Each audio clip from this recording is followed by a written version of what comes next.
Pampa Debates. Oferecimento GBOX Previdência e Seguro de Pessoas. A proteção certa para a sua família. Unimed Porto Alegre. Cuidar de você. Esse é o plano. Biscoitos Zezé. Carinho que vem de família. O Banrisul te conecta. Banrisul Digital.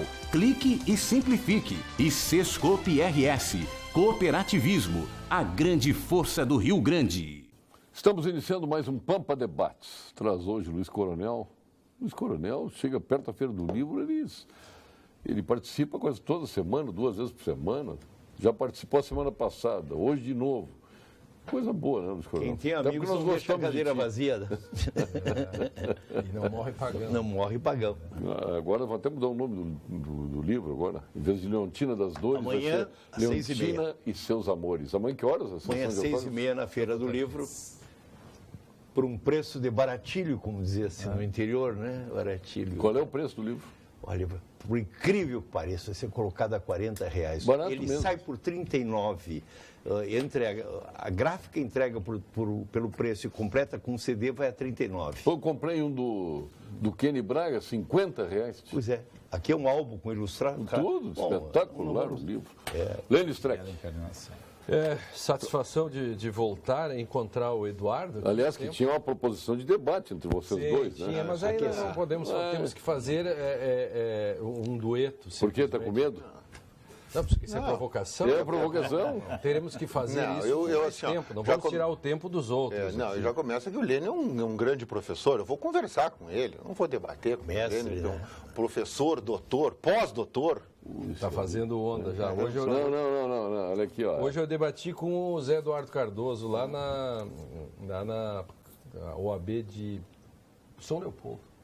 O bom que debater com o Lênin é a mesma coisa que debater com o Gilmar Mendes. É igual. Exatamente. Debateu com ele, com o colega dele, coautor do Gilmar Mendes aí. Agora, só quero, não sei se pode dizer agora, posso dizer depois, da beleza, da minha suspeição e da beleza, mas eu vou deixar apresentar primeiro sobre o livro do Luiz Coronel. Quem é o teu capista, Luiz Coronel? É Simone Pontes, da TAB, que beleza, a mesma que faz os dicionários do Grupo Zafra. E tem as páginas cor-de-rosa, que ele foi direto nas cor-de-rosa. Não consigo entender. Eu só quero um pedaço aqui assim, ó. A colina do meu ventre agora se fez montanha. A gravidez, olha como o Luiz Coronel escreve a gravidez.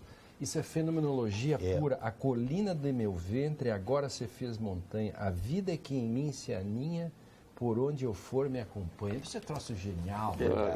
Ele conseguiu introspectar uma grávida e escrever como se fosse a própria. E olha que eu sou homem de Bagé, e o homem de Bagé não come mel, come abelha. Quando não está grávido. Quando não está grávido, viu? Genial. Doutor Eduardo, tudo bem então? Muito bem.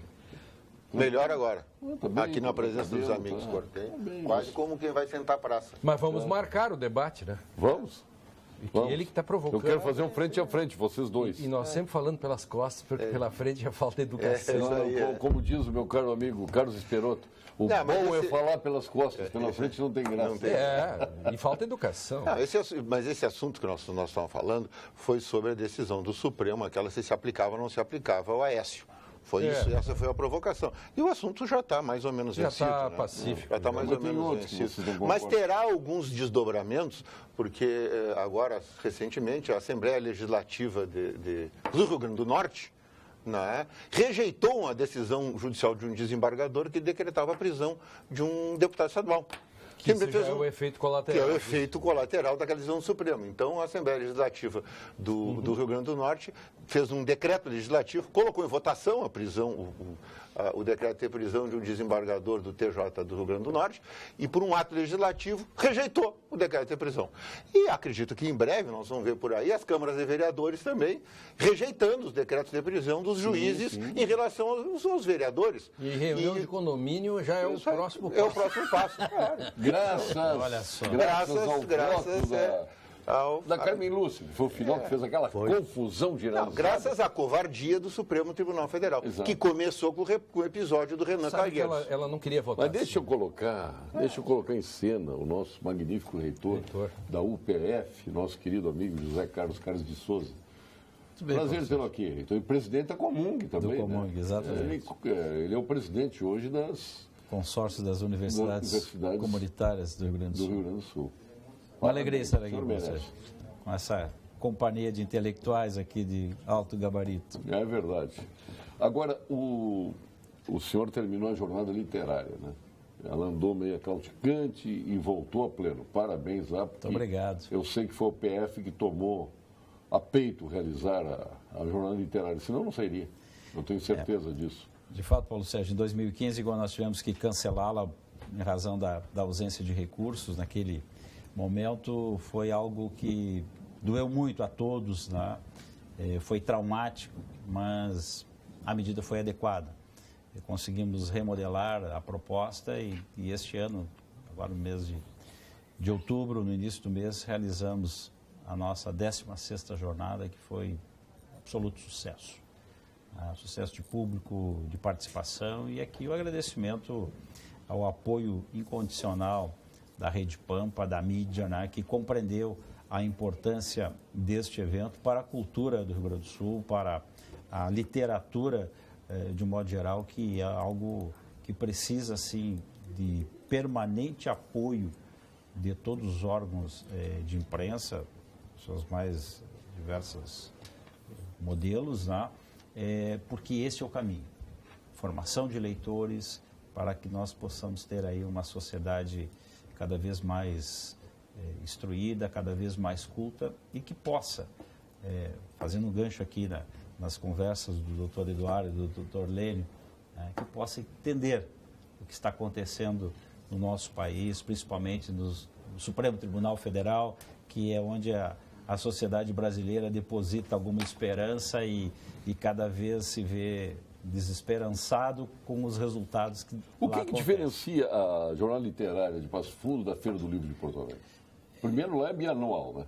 Bianual. Mas o fundamental é o seguinte, o foco das jornadas literárias de Passo Fundo não é vender livros. Sim. Não se trata Também de uma feira de livros. Também vende livros, mas lá é o encontro dos leitores com os escritores, para debater a obra. Como Paraty, mais ou menos assim? Mais ou menos. É que Paraty está num nível já um pouquinho diferente, talvez um glamour. Mercadológico também. Exatamente, muito mercadológico. O nosso ainda tem aquele ar, eu diria assim, mais provinciano, que atrai o pessoal Paraty, da ela região. É bem turística. Muito turística. Muito turística. Agora, e a nossa é cultural mesmo. E a jornada, o estudante, né? Perfeitamente. Isso que eu ia dizer. Os alunos das escolas da região vêm lá, passam o dia na feira, na jornada de literatura. Cumprindo a programação pré-estabelecida. Esse ano tinham 4 tendas diferentes, ou seja, os alunos passavam o dia lá, encontrando 4 autores diferentes, discutindo as obras, e ao final da tarde, assistiam um espetáculo de teatro que envolvia a literatura. Especificamente nessa edição, nós tivemos lá uma peça teatral que representava Clarice Lispector, o Suassuna, obras do Suassuna, da Clarice Lispector, o Carlos Drummond de Andrade e faltou um. Ou seja, eram 4 autores homenageados na nossa jornada. Então, os alunos, eles apreciavam aquele espetáculo como coroamento de tudo que eles tinham discutido. O senhor falou que não vende livro, não é que é depreciativo vender livro? Absolutamente. Né? Até porque a Feira de Porto Alegre vende livros. 500 mil. A feira... Uma loucura, 500 mil livros. Vende livros, tem oficinas, tem sessão de autógrafos. 1.200. 1.200 sessões de autógrafos, tem oficinas, tem palestrantes. É um mundo, né, a parte. Cada uma com as suas características, claro. Mas eu quis mostrar que a jornada de literatura não é uma feira do livro, porque agora, nessa semana, concomitante com a Feira do Livro aqui de Porto Alegre, nós temos a Feira do Livro em Passo Fundo. Sim, também tem. Abriu na sexta-feira. Que é anual, né? Que é anual. Ou seja, esta envolve as editoras, as livrarias para vender livros. Então, Passo Fundo é um mercado cultural Aí eu tenho uma discordância, importante. por que fazer no mesmo período? Bom, eu acho que é uma concorrência, você faz um calendário. Aí, acho que coincidiu, né? Já tivemos em momentos intercalados, né? Acho que foi uma coincidência, realmente não foi algo proposital, né? O calendário é importante. Agora, eu quero colocar, o senhor é um homem de universidade, nós tivemos o Enem aí, e aqui nós temos juristas, nós temos um autor renomado, que é o Luiz Coronel.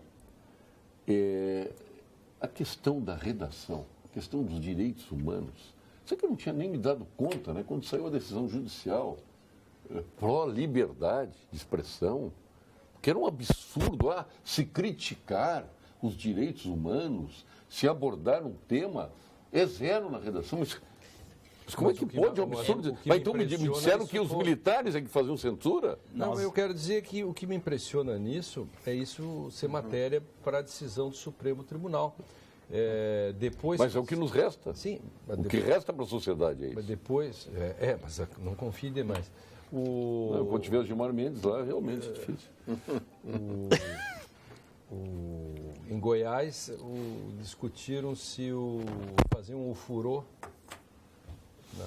na sacada de um prédio, se isso era compatível com a lei e, por sua vez, com a Constituição. E não é que essa discussão acabou mesmo no Supremo. Mas que barbaridade. Então, no fundo, também saber se...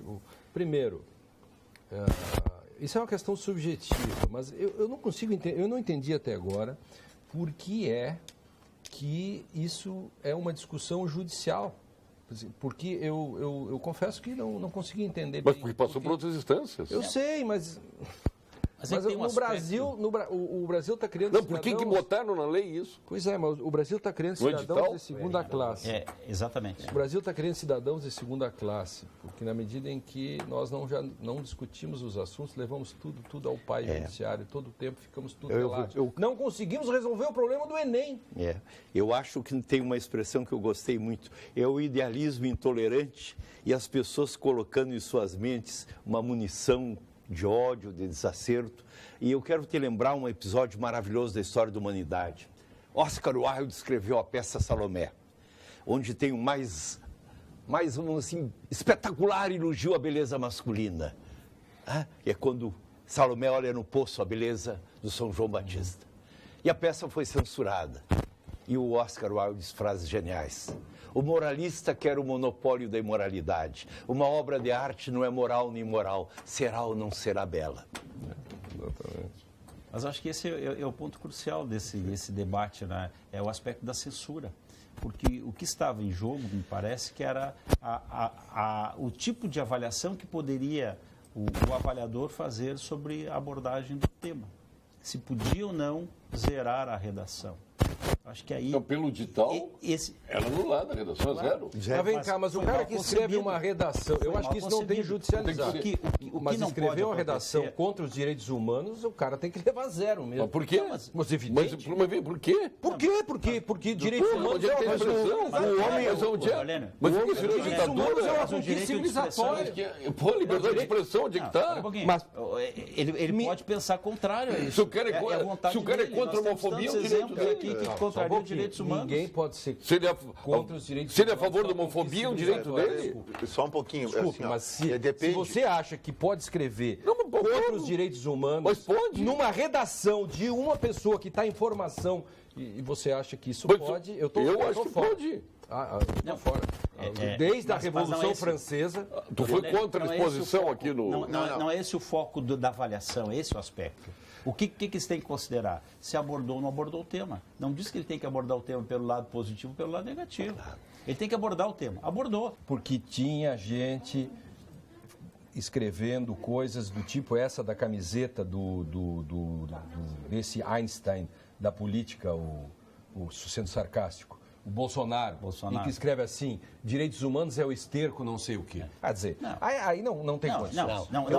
Aí a apologia contrária. Eu gostaria por isso que eles botaram Reitor, em primeiro lugar, eu acho que nós não estamos colocando uma coisa, eu acho que o reitor vai concordar comigo. Em primeiro lugar, são jovens que estão fazendo o exame. Esses jovens se têm que amadurecer no plano das suas ideias, é dentro de uma universidade sadia. eles vão cometer 1000 disparates, porque eles vêm de uma sociedade que não os prepara para ter ideias maduras, serenas. Não é com censura que se faz isso. Não é com a censura que vai se fazer. Ou não é censura? Esse é o aspecto. Me parece uma outra. O que está se pretendendo? O que se pretende avaliar com a redação?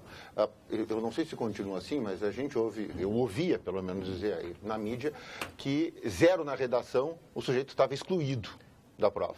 Estava excluído. Estava escrevendo saudade com o Cedilha. Estava escrevendo saudade na redação, estava excluído. Então, vamos raciocinar aqui para que o sujeito faça uma excelente redação, comunique muito bem a ideia, mas ele faça uma redação contestando os direitos humanos, ou a validade dos direitos humanos. E faça uma boa redação nesse sentido. Comunique bem as suas ideias, mas conteste isso e tire 0. A questão é, esse aluno deve ou não deve ingressar na universidade? Não Porque deve. o zero tira ele da universidade. O defensor da liberdade. Lênio, mas que barbaridade, Eu sou o defensor da liberdade e, por favor, pode mandar um monte de e-mails. Olha aqui, olha, Se ele é esse rapaz capaz a ponto de articular bem as ideias, eu estou querendo que ele entre para que a gente possa fazer mudar de ideia. Entre outras coisas, esse é meu ponto. esse é um material humano a ser trabalhado. Se um débil mental se um menino débil mental, idiota, vai para um Enem e escreve que direitos humanos é esterco, faltou laço e não é o lugar dele tirar a vaga de alguém. Isso que tu está dizendo não é direitos humanos. Isso é direito desumano que está dizendo. Tu não está passar o laço é uma correção. Não, eu te pergunto assim. Isso é desumano que tu está fazendo. Isso não é direitos humanos. Olha aqui, vamos imaginar que esse aluno. Aí o aluno não pode ser metafórico. Paulo Sérgio, vamos dizer que esse aluno pegue a sua redação e escreva que uma das causas da violência no Brasil é esta equipe de direitos humanos. Não é a minha ideia, não estou dizendo. É que esta equipe que se preocupa com os direitos humanos colocou a salvo, colocou nas ruas assaltantes. Ele faz um imenso protesto contra os grupos sociais necessários. Para te olhar para a tua câmerazinha ali, Luiz Coronel. Aí eu tenho que ser como coruja. Não, tem que ter aquela habilidade.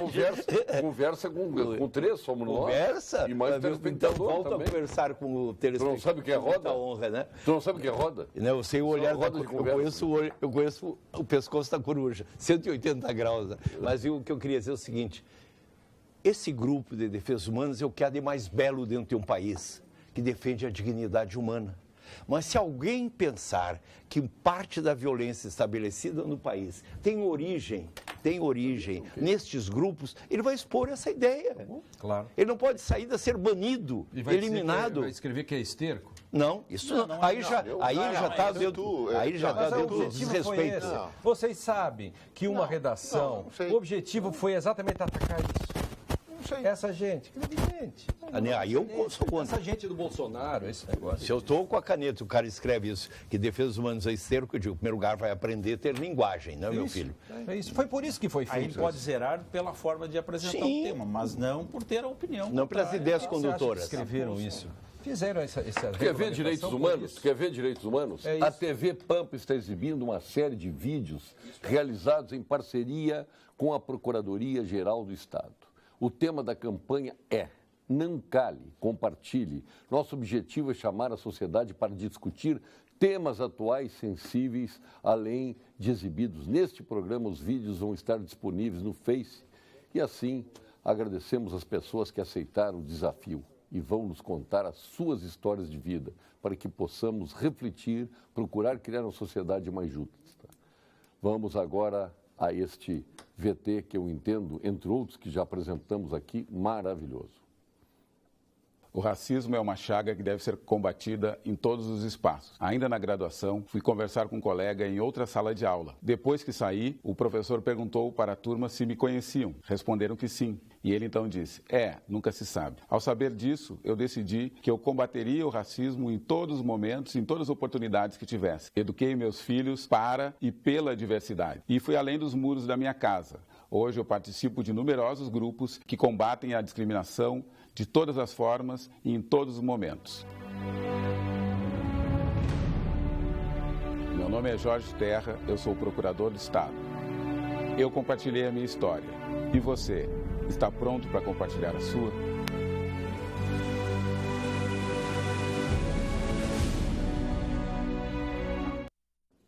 Esta é uma campanha educativa, é fazer coisas assim. Agora, isso não tira o direito das pessoas terem as suas posições e a gente se manifestar contrárias a elas. Já tem caráter educativo, é isso que tem que fazer. Agora, censura nunca, né? Não é com censura que vai se criar um novo modelo de sociedade. Não concorda com isso? Concordo plenamente. Não foi absolutamente desarrazoado essa vedação que colocaram na redação do Enem. Não tinha porquê e o Supremo fez muito bem em derrubar. E o país está judicializado. Excepcionalmente, o Supremo fez bem. Mas ainda sobre esse tema, A fugindo um decisão foi pouquinho... monocrática, não?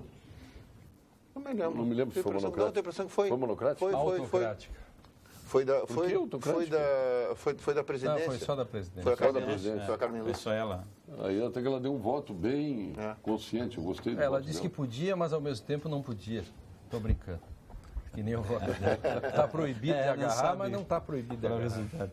Fique atento, nas próximas semanas você vai conferir aqui no Pampa Debates, em nossa programação, outras histórias que complementam esta que assistimos, a série de vídeos da campanha Não Cale, Compartilhe. Contamos com a sua audiência, sempre. Sim, O que eu estava dizendo sobre o Enem é que nós tivemos a primeira rodada, ou seja, o primeiro encontro dos alunos para prestar a prova. E já tivemos uma abstenção muito significativa, o que deverá acontecer agora para a segunda prova no próximo fim de semana.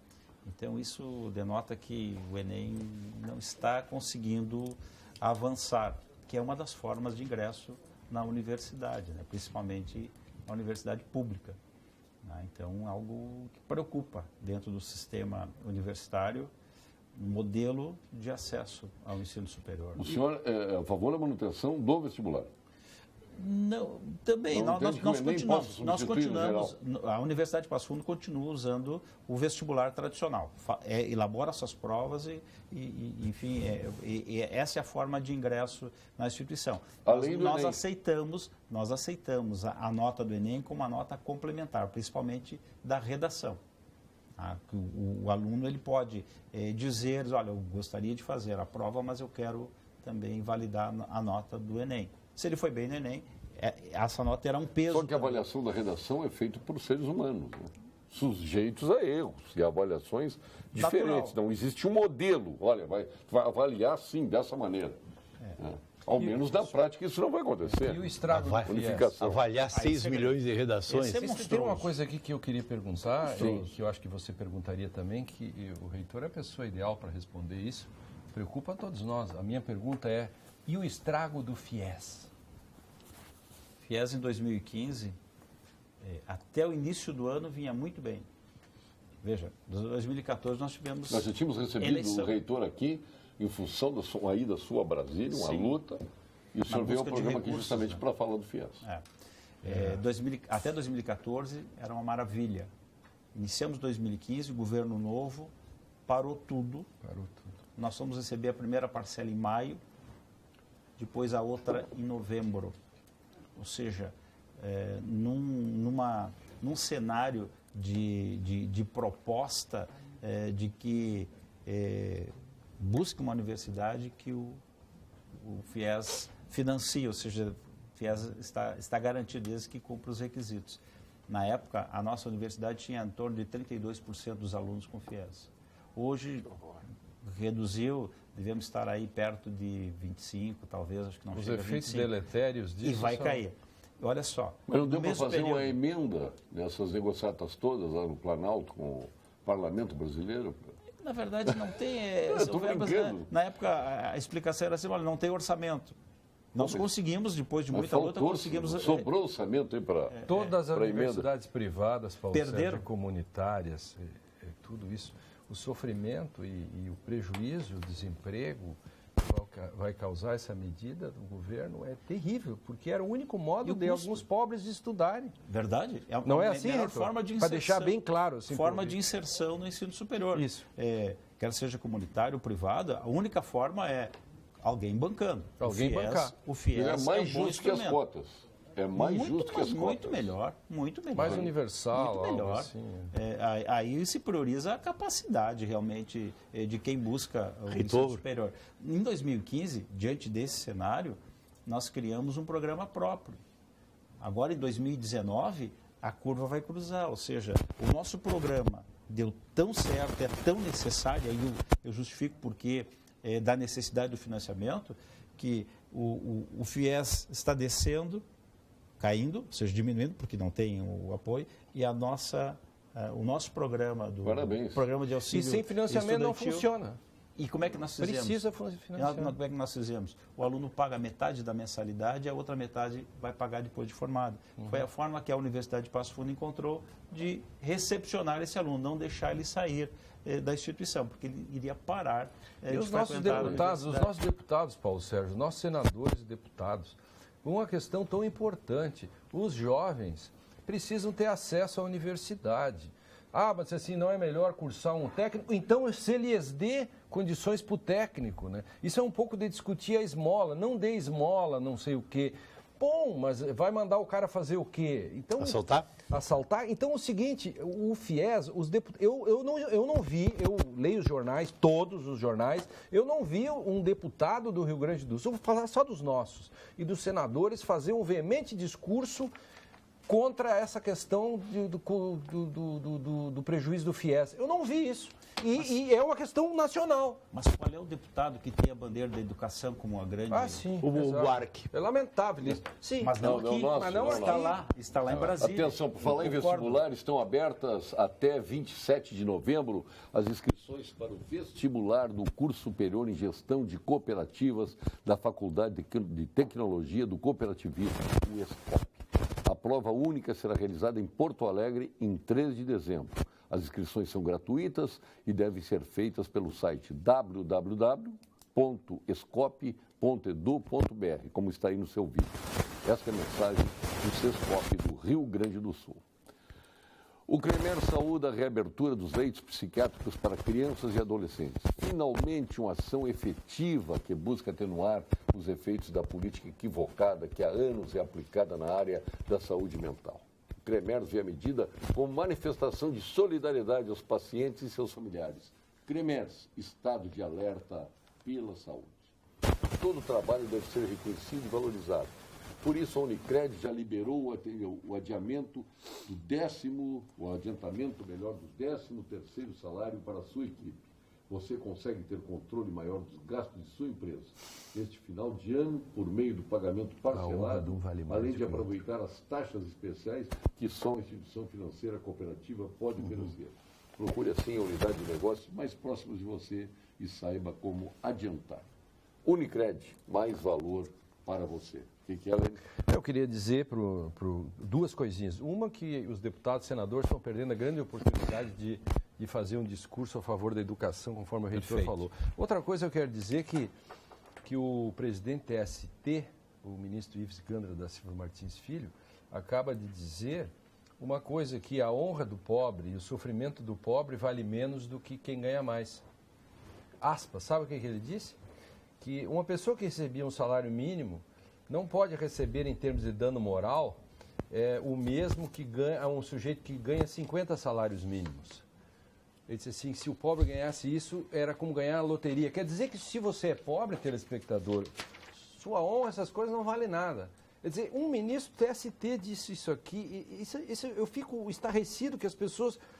Mais ou menos, se alguém me vê na rua com a calça toda rasgada desses jeans, desses negócios moderninhos, eu tenho 60 anos. E eu não quero parecer ter 30. Quer dizer, quem sai assim é porque ou não tem mulher, não tem assessor, não tem... Porque quando o cara escreve porcaria, não tem assessor para corrigir. Eu acho que ele não tem assessor, porque deixa a pessoa dizer coisas. É como... Entendeu? Não pode dizer uma coisa dessas num momento desse discriminatório. Feio isso que foi dito.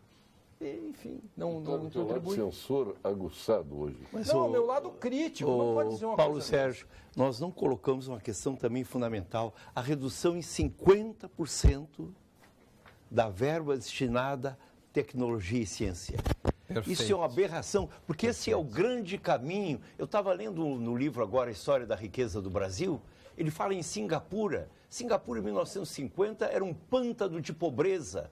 Hoje é uma das nações mais ricas em investimento em educação, acessibilidade a investimentos externos. Finlândia, outro exemplo? Finlândia. Então, quer dizer, se reduz em 50% as verbas para a ciência e tecnologia. E que são tão necessárias. Este governo. Olha aqui, o Eduardo Cloir pediu para passar o telefone dele para ti ligares depois para ele. Está aí o telefone. Estou mandando. Sabor irresistível, viu, doutor Eduardo Lima Veiga? Qualidade que vão te surpreender.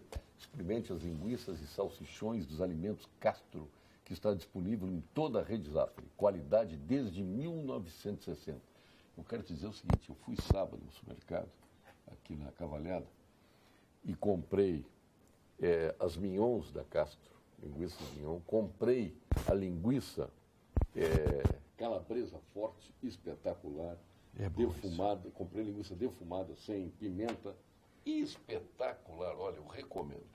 Alimentos Castro, lá de Pelotas, hein? Já temos Zezé, depois o Geton aqui, e temos a linguiça. Na forma da areia. Daqui a pouco vai ter aqui para nós também, viu? Para vocês, vou distribuir. Vai ser um Geton nosso aqui. Paulo, eu queria te fazer uma análise bem rapidinha. Eu estou lendo a história da riqueza do Brasil. E em determinado momento ele diz que o problema do país se agrava o dia em que se achou que galinha cantando era gemada no caneco. Se anunciou a riqueza do pré-sal e saiu-se a gastar. Esperava-se o barril de petróleo a $120 e ele desceu para 30. E aí a partir foi a Fusarca Nacional. Ele coloca um capítulo nesse livro, A História da Riqueza no Brasil, que é um livro monumental, né, do Andrade. Doutor Lênio, quando o ministro Barroso, do STF, dá entrevista dizendo que é a favor da liberação das drogas, ele não diz que é a favor da liberação, ele é a favor da legalização, como eu sou também. Não estou certo em impedir uma intervenção geral no país, ela tem que ocorrer. O Marcelo Portes Ganoso. Marcelo, dá? Marcelo, vou fazer uma brincadeira aqui. Nem é contra você e nem a favor. Tem ministros nossos que são, ao mesmo tempo, não são contra o cigarro e são a favor da maconha. Eles são contra a pena de morte e a favor do aborto. Então, contra alguma coisa e no outro lado é como o sujeito que é a favor dos direitos dos animais. Contra o vento e contra... Nos Estados Unidos, eu não sei se eu contei aqui, tem a história de... Você é defensor dos animais? O cara diz, sim, eu sou defensor dos animais. E você gosta de gatos? Eu adoro gatos. E você acha que os gatos têm que estar no pátio? É evidente, onde se viu ficar com gatos em casa. Aí o cara disse, vou lhe dar uma informação. No ano passado, nos Estados Unidos, os 40 milhões de gatos que as pessoas têm em casa mataram 500 milhões de pequenos animais, a maioria pássaros e ratos, etc. Você continua sendo assim a favor dos gatos? Então é só para dizer, não estou dizendo que deva ser contra ou a favor. Só um pouquinho. Porra, se a moda pega em Brasília, o que vai acontecer? Pois é. Então, assim, quando alguns ministros têm uma posição X, examine a posição deles do outro lado. Porque, às vezes, o quero bota o ovo lá e canta desse lado aqui. Então, só para analisar isso. Deixa eu fazer um reparo. Assim, às vezes as pessoas confundem um pouco as coisas. Ninguém, a rigor, é a favor do aborto. Não, porque se a gente for perguntar mesmo... Eu sou a favor da legalização do aborto. Não, também não é isso. É que, no fundo, as pessoas confundem um pouco. O que as pessoas Mas ele é contra a pena de morte. O que as pessoas são a favor? O que as pessoas, no geral, são a favor. Por isso que você é a favor do aborto. Me permitam dizer o que eu acho que as pessoas são a favor. As pessoas são a favor de não mandar para a cadeia a mãe que aborta. É isso, não é verdade? Porque se a pessoa perguntar assim, o senhor acha que as pessoas devem abortar? Não, eu não acho que ninguém deva abortar. Mas também não acho que a mãe, que eventualmente resolve fazer um aborto, deva ser encarcerada. É isso que as pessoas são a favor. Porque, a rigor, ninguém é a favor do aborto em si. A legalização do aborto. Qual é a circunstância também que ocorre com a maconha ou com as drogas em geral? A angústia que está tomando parte de a angústia que toma conta de boa parte das pessoas que lidam com essa matéria nós não vamos continuar fazendo a mesma coisa e esperar que nós vamos ter um resultado diferente. Esse é o grande problema. Então a gente fala em legalização, descriminalização, qualquer coisa que diz assim, olha, nós estamos fazendo a mesma coisa há muitos anos e o resultado é este. Nós vamos continuar fazendo a mesma coisa? E vamos esperar que modifique alguma coisa nisso? Não, nós vamos continuar tendo o mesmo resultado. Então, o sujeito imagina que, legalizando fazendo alguma... Pode ser que produza um resultado diferente. Eu não sei qual é. Assim, ó, isso é só uma manifestação de profunda angústia para dizer o seguinte: olha, se nós continuarmos fazendo exatamente o que nós temos feito, o resultado vai continuar sendo o mesmo. Não te parece também? É isso. Então, assim, ó, o que me parece... uma discussão dessa. Assim, ó, não é. Dá, vamos eu quero dizer assim, então, eu não estou aqui querendo fazer defesa do ministro Barroso, longe de mim, mas quando o sujeito diz assim, ó, vamos legalizar, ou vamos descriminalizar, é porque o sujeito diz assim, olha, se a gente continuar fazendo o que nós estamos feito, vai continuar igual. Vamos experimentar outra coisa. Experimentar outra coisa. Não quer dizer que vai dar certo também, porque ninguém acha que se a gente descriminalizar vai dar certo. Mas o que nós temos feito não está dando certo. Eu quero fazer um comentário. A campanha que se fez no país contra o fumo reduziu o fumo significativamente o número de fumantes no país. Houve alguma campanha verdadeiramente eficiente contra a droga? Alertando contra os... Mas ninguém proibiu de fumar. Hein? Não. Só a campanha correta. Mas eu acho que o Luiz Coronel, ele matou a charada. Na seguinte medida, houve uma educação, uma conscientização do usuário. O que nós estamos assistindo é que aumenta o número de usuários, o crime cresce juntamente com isso e não há uma campanha efetiva. E aí eu concordo com o senhor. Quer dizer, alguma coisa tem que ser feita. Quem não fuma maconha babaca? É legalizar? Talvez não, mas uma campanha de conscientização. E aonde começa isso? Lá na escola. Agora, lá não na há escola. dúvida. Não falo da universidade, falo da escola não básica. há dúvida nenhuma que o mercado ilícito, que a gente criar um mercado ilícito, cria também uma reserva de mercado para quem transita na esfera da ilicitude. Não há dúvida. Isso cria uma reserva de mercado. Também a lei seca foi. Tem todos os exemplos. Então, assim, quando a gente condena uma mercadoria qualquer à ilicitude, a gente está criando uma reserva de mercado para quem se dispõe a atuar na ilicitude. Então, isso gera grande quantidade de dinheiro. Está visto no mundo inteiro. Eu não estou aqui, e eu não sei mesmo se a solução é o Estado para passar a ser o gerente desse grande mercado, que é o que se tentou em alguns países da Europa. A Holanda, especificamente, tentou fazer isso. Também não funcionou, porque o mercado negro continua acontecendo. Dizer, existe tráfico também na Holanda, existe tráfico também na Europa. Se fala em então, liberar... é muito difícil isso. É muito difícil. Não é liberar, é legalizar. Quando se fala em legalizar, está se falando na Holanda e em alguns lugares, como Portugal, são pequenas quantidades de marihuana, de maconha. Nenhum país desses pensa em legalizar, dê o nome que se quiser, a droga pesada. Porque ela é deletéria, ela é total. Nenhum país faria. E, então, a discussão acaba sendo misturada. Quando se discute drogas, aí qual é a droga? Então, se a gente, claro, é aí que tem. Se a gente fizesse uma discussão quanto nós ganharíamos em termos de população, de não repressão, ou etc., liberando ou legalizando a única droga legalizável, para mim. Desculpe, mas eu não acho possibilidade de alguém discutir, liberar cocaína, heroína, essas drogas pesadas e, no fim, as subdrogas que são o crack. Aí ficamos nessa. Se a discussão for posta assim, eu quero discutir os efeitos e até sou a favor de discutir a legalização. A grande questão é, a gente lança a coisa assim, vamos legalizar as drogas, que isso vai ser melhor porque pior que está não fica. Ok. Já dizia o Tiririca. O que você entende por drogas? Listas e listas, e dentro das ilícitas, qual é a graduação dos efeitos na sociedade? O Uruguai, primeiro, é pequenininho. O PIB do Uruguai cabe no Vale dos Sinos, fazendo uma metáfora. E as pessoas moram todos quase nas cidades. Pergunta se eles se falam em legalização da droga pesada. Não, é só da outra. É só para esclarecer isso, eu dou razão para todos. Nós temos aqui agora a mensagem do Conselho Regional de Engenharia e Agronomia, o CREA-RS. CREA-RS em Foco. A gestão 2015-2017 do Conselho Regional de Engenharia e Agronomia do Rio Grande do Sul tem como objetivo principal a valorização e defesa da área tecnológica. Nossa atuação visa melhorar as condições de trabalho e de fiscalização do exercício profissional, CREA do Rio Grande do Sul participará ativamente no debate de temas que envolvem a área de tecnologia e de infraestrutura do Estado e da própria sociedade. São os profissionais registrados no Conselho que possuem a expertise e o conhecimento técnico necessário para encontrar as melhores soluções, contabilizando investimentos e qualidade.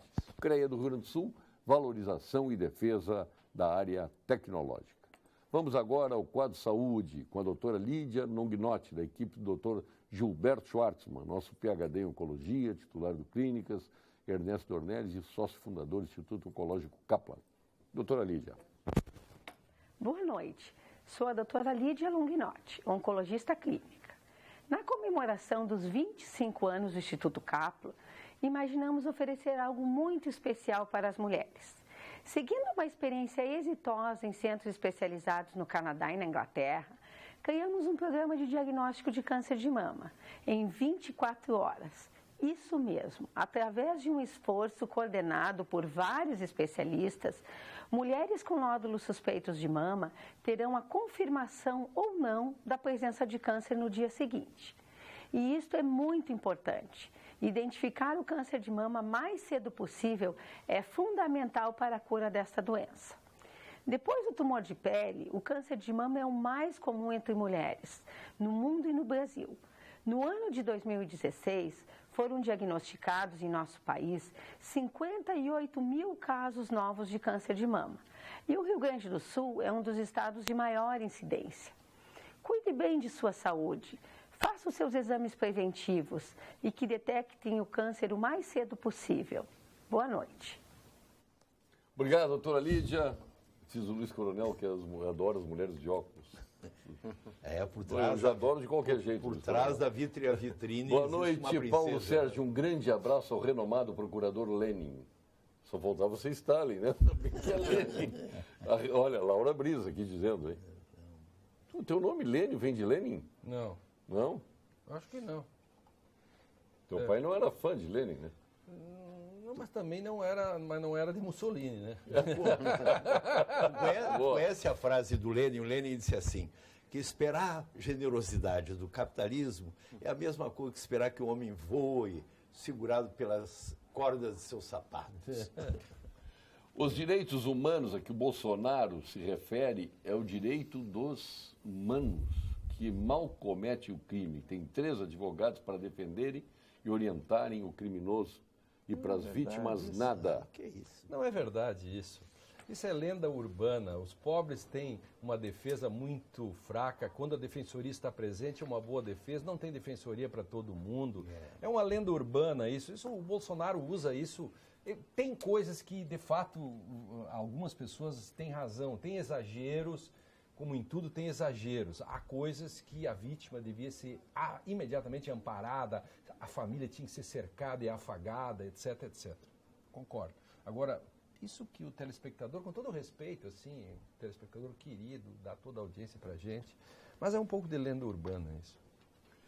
Este tema do Enem, depender só do Supremo, é o cúmulo.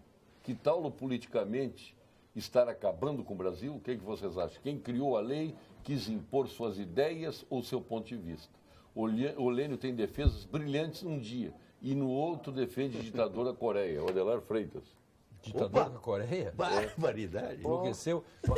O Adelar é lá de Uruguaiana e bebeu o Adelar essa hora?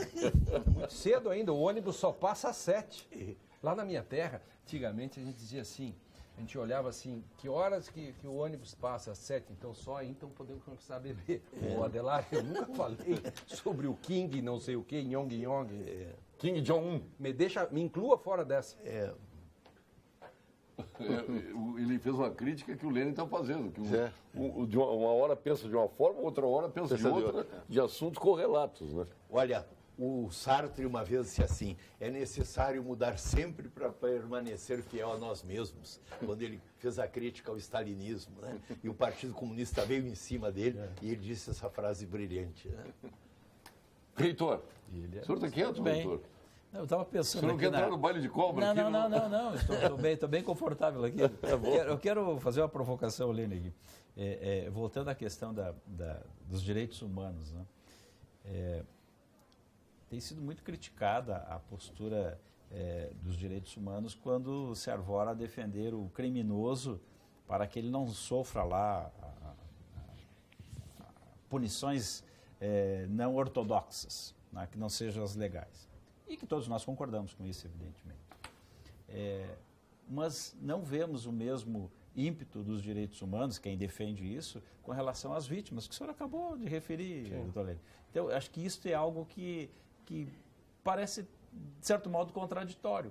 Nós temos um staff no Brasil, criado na sociedade, em defesa dos direitos humanos, para defender quem comete o crime. Mas não temos, na mesma proporção, com a mesma disposição, quem defende a família das vítimas, que eu estou acompanhando o seu raciocínio. O Eduardo pode ajudar porque nisso. Porque eu acho que isso é algo que precisa ser pensado. Né? Tem toda a razão. Justiça justa. O Eduardo pode me ajudar nisso, que essa sempre foi uma luta do Ministério Público. Lembra quando nós entramos... Entrasse um pouco Sou de 89. Depois de mim. Sim. Mas lembra daquele cartaz que a gente colocava na parede, o Ministério Público quando acusa está defendendo a sociedade? É mais ou menos... Pode me ajudar nisso, né? É uma boa resposta. Sempre nos preocupamos com isso. Portanto, parabéns ao ex-procurador-geral de Justiça. Ele sempre defendeu a sociedade. Parabéns a ele. O que houve aqui uma contaminação, me parece, aqui no processo brasileiro de defesa dos direitos humanos, né? É que houve aqui uma contaminação com os presos políticos, né? Houve uma defesa, uma invocação dos direitos humanos a favor dos presos políticos, porque houve violação dos direitos dos presos políticos num determinado momento, o que é típico dos processos em momentos totalitários. Isto foi transferido num determinado momento para os presos comuns. Perfeito. Muito aí. Primeiro, houve a apropriação pela esquerda da bandeira dos direitos humanos, invocando isso em favor dos presos políticos. Essa apropriação pela esquerda da bandeira dos direitos humanos, que é universal, em favor dos presos políticos no momento, ela se transfere para os presos comuns num segundo momento. E aí essa contaminação que se dá desta transferência, primeiro dos presos políticos em favor da apropriação pela esquerda e a transferência para o preso comum, é que passa a não identificação da sociedade, de toda a sociedade, com essa bandeira dos direitos humanos, que é comum, que ela passa a ser invocada só em favor de preso, e não da sociedade toda. E essa contaminação é que traz um prejuízo, uma má interpretação da bandeira dos direitos humanos. O Paulo lá de Atlântida, desculpe aqui, reitor, o Paulo de Atlântida diz que não consegue entender o Lênio, que fala da maneira como fala do Bolsonaro. Ele quer te lembrar, viu, Lênio, que os direitos que temos no Brasil não são humanos, eles são desumanos. Só protege os marginais. Que pena ele pensar desta maneira. Pode falar, desculpa. O que eu queria trazer como advogado, né, o que nós defendemos é um processo justo para todos. Para todos. E quando a gente vê algum movimento, é sempre em defesa daquele que cometeu o crime, como se ele estivesse sofrendo uma pena exacerbada ou qualquer coisa do gênero que não fosse aquela definida na sua sentença, por exemplo, né? Tratamento dentro do presídio, etc. Mas etc. aí nós temos, por exemplo, o nosso telespectador que se empolga com isso. Tu sabia que ia vir represália? Não, evidente, não, e até é bom. Tu adiantasse. Até é bom, até adiantei. A gente sempre acha que o inferno são os outros.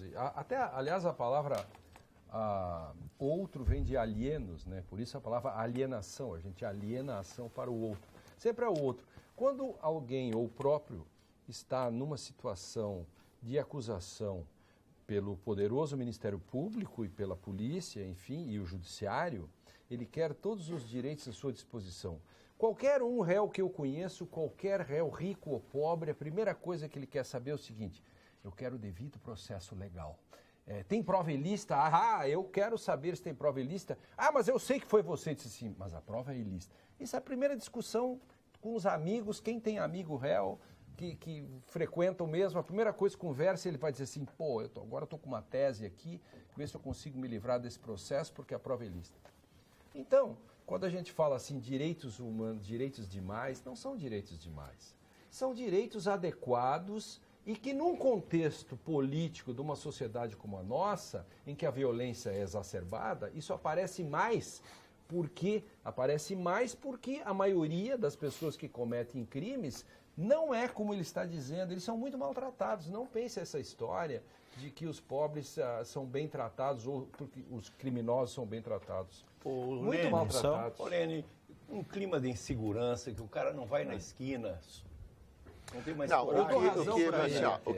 Nesse clima de insegurança, os princípios ficam muito fragilizados. É que não há dúvida nenhuma, é que há um desajuste total entre o crime cometido e a sanção. Assim, não é possível que um sujeito cometa um assalto à mão armada e vá para o regime semiaberto. Semiaberto, o sujeito dorme no presídio. O sujeito tem que ir para o regime fechado. Não existe isso. Há um desajuste, então, entre as penas, o que causa, evidentemente, no leigo, uma inconformidade absoluta. Então, as penas no Brasil, elas estão completamente desajustadas. Não é possível que o sujeito cometa um homicídio e vá para o regime semiaberto. Largue de pena, 6 anos é regime semiaberto.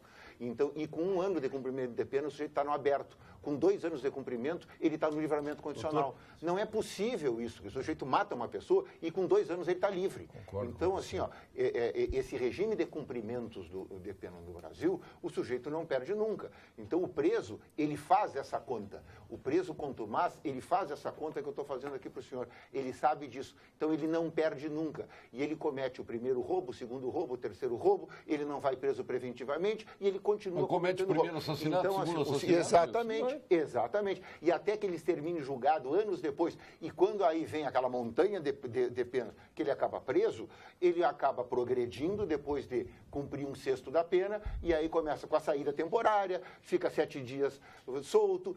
Então, o regime de cumprimento de pena é uma vergonha no Brasil. E isso dá essa sensação de impunidade. Vamos ao ponto final.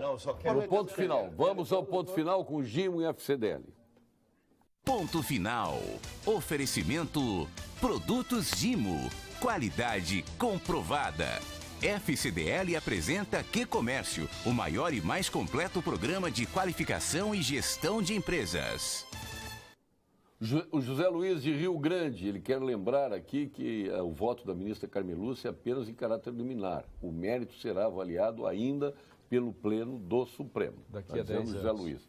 Seu ponto final, doutor Luiz Coronel. Eu fico pensando que está difícil a nossa munição de esperança ser recarregada, né, a cada dia. Porque parece que o país fica adiado. Eu vejo surgirem candidaturas à presidência da República que não trazem esperança nem experiência. Eu acho que o Brasil vai viver um momento muito sério na eleição de 2018. Eu estou esperando que surja alguém que estabeleça propostas para o país. E mais, eu digo uma coisa, Lene, ninguém poderá encarar os problemas do país sem encarar a impopularidade e o levantamento de contradições que vão ser aguçados.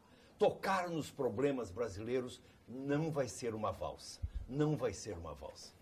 Olha, está falando aqui o Nelson Cunha, perguntando onde é que está o governo do Rio Grande do Sul e a segurança. Hoje, às 13h30, tem um tiroteio no bairro Belém Novo, né? E, inclusive, pessoas feridas na frente de crianças e tudo mais. Ele pergunta onde está o governo e a segurança pública.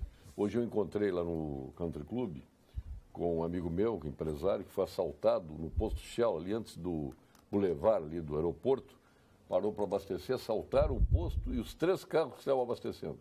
Limparam todo mundo ontem à noite. É um absurdo. Denis Treck, eu dou razão, eu acho que o telespectador tem toda a razão em reclamar e ele está olhando isso de um patamar correto, na opinião dele. E concordo com o Eduardo nessa questão das penas, porque isso é uma questão muito antiga e nós sabemos que as penas foram colocadas nesse patamar. Um assalto rende 5 anos e 4 meses, se for com 2 pessoas, 6 anos e 4 meses, ainda sei de cor isso, porque não tem vagas nos presídios e nós nunca investimos nisso. Nós preferimos dizer que a pena é X e cumprimos 1/6 ou 2/6, quando outros países tem uma pena menor até, mas você cumpre até 4, começa com 4/5. Então, evidentemente que você dá uma pena de 5 e a pessoa cumpre 4, ela tem um efeito muito mais duro, etc., e efeito de prevenção geral do que você dar 5 e cumprir 1. Isso é óbvio. E agora, aí vem a impopularidade. Como diz o Luiz Coronel, quem quiser fazer essas coisas tem que assumir que isso pode ser impopular. O que garante a justiça é a certeza da punibilidade. Claro. Não é a dureza da pena. É por isso que a gente não fala Paulo no Sérgio, celular, no telefone. o Lênio é um pernóstico. É o democrata que não aceita o contrário. O senhor Luiz Coronel disse no programa anterior que o Brasil e os Estados Unidos dos anos 30 eram iguais. Esqueceu de Rockefeller, Henry Ford, Não, Charles Lindbergh, e aqui não haviam homens desse tipo. Aliás, o Lênio se acha com esse cabelo de regente de orquestra. Elogio. Eu prefiro que ele me chame, pernóstico é arrogante, diria assim. Doutor Eduardo Lima Veiga, seu ponto final. Nós chegamos num ponto que eu diria que o meu candidato a presidente da República, por incrível que pareça, eu estava pensando aqui, né, o coronel estava fazendo uma perspectiva, um homem que traga propostas, um homem ou uma mulher, afinal, que traga propostas, eu vou dizer assim, o meu é o que construir cadeia. Precisa construir cadeia. Nós chegamos num ponto assim, ó, que não adianta ter a escola se o menino não consegue chegar na escola, se o professor não chega na escola. Não adianta construir hospital se o médico, o enfermeiro e o auxiliar de enfermagem não conseguem chegar no hospital. Se a gente não consegue parar no posto de gasolina para botar gasolina. Se a gente não consegue circular pela cidade. Então, nós precisamos urgentemente construir presídios, porque a criminalidade está nesse ponto, porque nós não temos mais onde colocar os presos. Eu vou dizer de cabeça, nós estávamos conversando aqui com o coronel estava assustado porque disse que viu que eram 80 e tantos % dos homicídios não são solucionados no Brasil.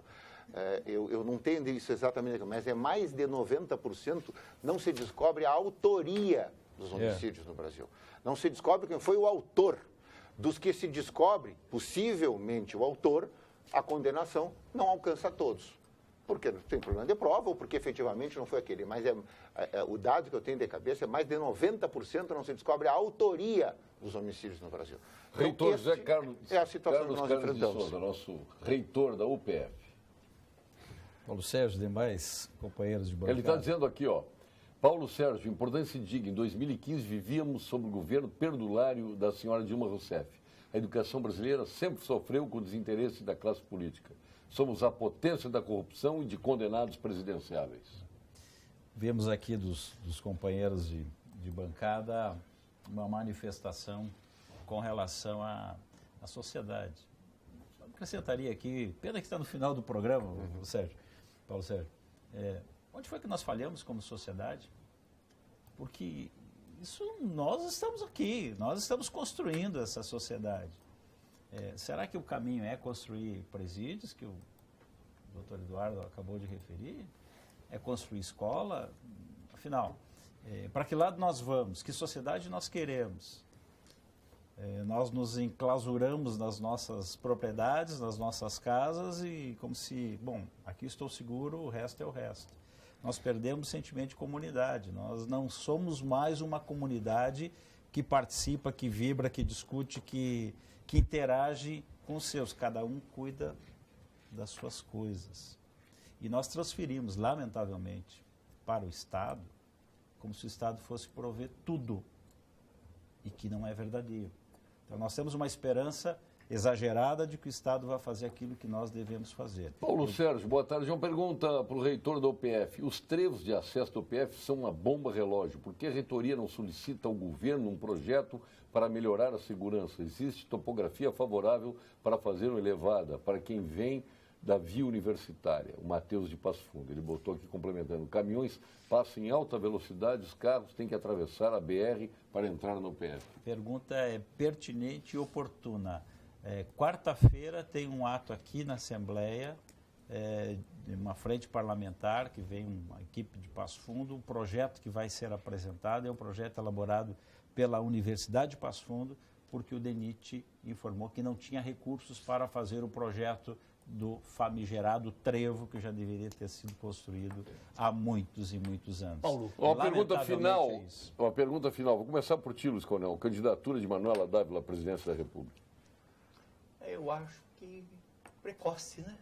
Uma palavra só. Pré-candidata, né? Eu acho que é Mas por quê? precoce. A sua biografia a um cargo tão alto, eu acho uma aposta É um precoce. direito. Eu não estou dizendo que não é um direito. Então, Nenhum momento eu disse tu isso. tem direito Eu de tô- analisar Eu que é estou precoce. falando que para pretender esse cargo, precisa ter uma biografia. Eu fui convidado a concorrer ao Senado, me analisei e disse, eu não tenho preparo para isso.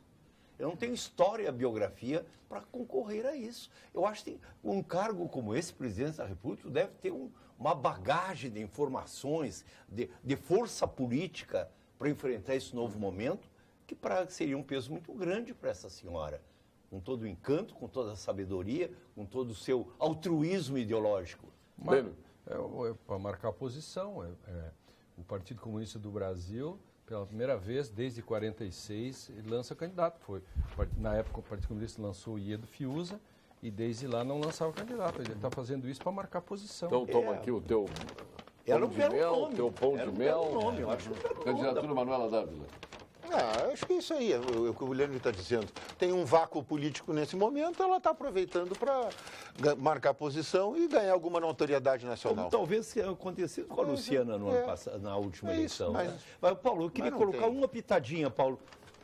O Senado, Mas, peraí, eu não pagando, vi o Senado reitor. pagando 40 mil reais pela residência da Casa da Dinda? Isso é um escândalo.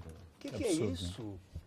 Que Por é favor, isso? Biscoito Zezé. Agora, isso é ilegal lá, não é nem questão Diga ao de nosso imoralidade, é entrevistado que ilegal. não falem mal dos direitos humanos. Vão tirar 0 na prova do Enem. Sérgio Mate. Tá Gostei dizendo isso. desse. Vocês não podem falar mal dos direitos humanos aí. E por aí vai, infinidade. Vão chumbar. Hein? Censurar. Uma infinidade de e-mails aqui não dá. Olha aqui. chumbar. Aniversariando hoje o desembargador Renato Alves da Silva, conhece? O Renato está de aniversário. O Sanchotene, hoje não, foi sábado. Sanchotene Feliz estava de aniversário. A Bianca Santini, esposa do Paulinho Guimarães. Mauro Kotler também de aniversário. No domingo, o Charles Kiefer. De aniversário, o Charles Kiefer. Grande amigo, grande escritor, né? E tantos outros aqui. O Gilmar Rinaldi, ex-prefeito de Esteio. E o Nelson Mídio Nunes, nosso presidente do GR. Um grande abraço, Nelson, hein? Seja muito feliz. Outro dia eu recebi uma bronca, nós homenageamos aqui Cirlei Dias Gomes. Ela disse, quando eu mandava na verba da Ubra lá, todo mundo me cumprimentava, na festa, esqueci esse meu nome. Eu fiz uma homenagem para ela aqui, no dia do aniversário dela. Bem feito, nós assistimos o programa. Nossa, esse Hoje o Luiz Carlos Busato, prefeito de Canoas, está de aniversário. Sua colega Simone Marino da Rocha, já ligou para ela? Já liguei para ela, mandei os parabéns. Não liguei, mas mandei um Então, a nossa zap. homenagem. O teu amigo Ciro Gomes, de aniversário hoje. Muito bem. Que tu gosta tanto dele. Caetano declarou apoio a ele. Todo direito. Humberto Ruga, nosso querido amigo da Unidos, de Às vezes eu não aniversário. entendo se ele é irônico. O Mano Menezes. Tá... Às vezes eu não entendo o Paulo Sérgio. Se ele é literal, irônico ou sarcástico. Ele é múltiplo. Ele não gosta do Ciro Gomes. O Humberto Ruga, da Unidos. O Mano Menezes está de aniversário hoje. O doutor Barata, dos Guerrilheiros da Notícia, aniversário, nosso colega aqui do Pampa Debate, somos saudades dele. Dedo de ouro? Helenita Levin é o dedo de ouro. Hein? Dedo de ouro. Já experimentou aquele dedo, não? Sim. E o Aelson Alves, filho do Álvaro Alves, sobrinho, de aniversário também. Reitor, muito obrigado pela sua presença aqui. Parabéns pela nossa UPF, né, e pela jornada literária. E agora vem a Feira do Livro, comitante com a Feira do Livro de Porto Alegre, a Feira do Livro de Passo Fundo.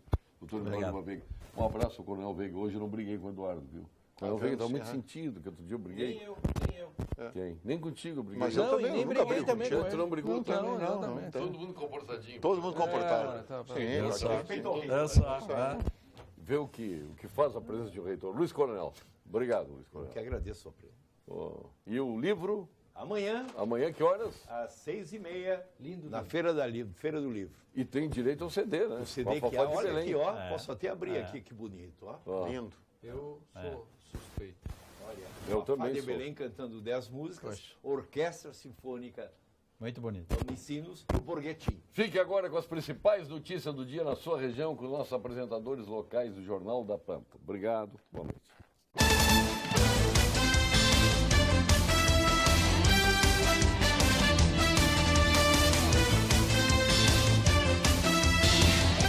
Pampa Debates. Oferecimento GBOX Previdência e Seguro de Pessoas. A proteção certa para a sua família. Unimed Porto Alegre. Cuidar de você. Esse é o plano. Biscoitos Zezé. Carinho que vem de família. O Banrisul te conecta. Banrisul Digital. Clique e simplifique. E Sescope RS. Cooperativismo. A grande força do Rio Grande.